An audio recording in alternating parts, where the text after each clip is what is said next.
নবীনপুরে এসেই নিজের দিদার মুখোমুখি হলো সুদীপা। হ্যাঁ বন্ধুরা, এমন চমক আসতে চলেছে অনুরাগের ছোঁয়ার পরবর্তী পর্বে। সুদীপা যখনই আদিত্য পরমাকে একত্র দেখে তখনই কান্নায় ভেঙে পড়ে এবং বলে যে এটা কোনোভাবেই হতে পারে না, এভাবে আমার সাথে প্রতারণা করলেন আপনারা, এটা আমি কখনোই ভাবতে পারিনি। পরমাকে নিজের বোনের মতো ভেবেছি, নিজের বন্ধু ভেবে ওকে আমার পাশে রেখেছি, ওকে এতটা ভরসা করেছি।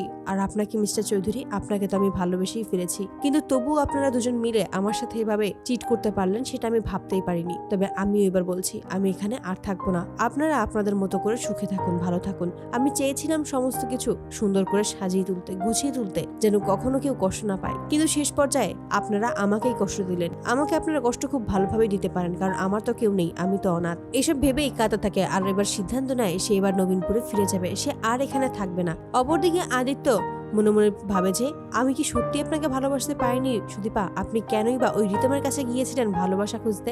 আপনি কাজটা একদম ঠিক করেননি। আমি আপনাকে যথেষ্ট ভালোবাসি, আমি আপনাকে আজকেই আমার মনের কথা জানিয়ে দিতাম, কিন্তু আপনি সমস্ত কিছু শেষ করে দিয়েছেন। আপনার প্রতি আমার যা বিশ্বাস ছিল সবকিছু আপনি নিজের হাতে শেষ করেছেন। আপনি তো খুব বলতেন রিতমের সাথে আপনার কোনো সম্পর্ক নেই, তাহলে আমার চোখের আড়ালে, আমার আড়ালে আপনারা দুজন এত কাছাকাছি কিভাবে আসতে পারেন? কিভাবেই বা এত কাছাকাছি এসেছেন? তখন কি আমার কথা একবার আপনার মনে পড়েনি?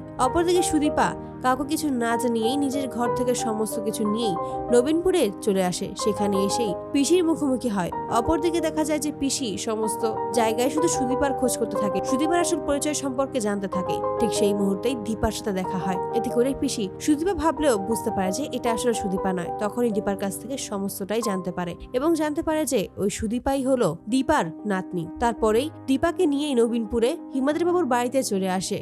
অপরদিকে দেখা যায় ঠিক সেই মুহূর্তে দেখা যায় সুদীপা ও নবীনপুরে এসে হাজির হয়। তখনই নিজের মতো অবিকল একজনকে দেখেই চমকে যায় সুদীপা এবং দীপা এক দেখাতেই চিনতে পারে যে এটাই তার নাতনি সুদীপা। অবশেষে নবীনপুরে এসেই নিজে দিদার মুখোমুখি হয় সুদীপা। তো বন্ধুরা, তোমাদের কি মনে হয়? তোমরা কি চাও যেন এটাই হয়, যেন এভাবেই নবীনপুরে এসেই নিজের দিদা অর্থাৎ দীপার সাথে যেন দেখা হয় সুদীপার? অবশ্যই তোমাদের মতামত জানাতে ভুলো না। ধন্যবাদ।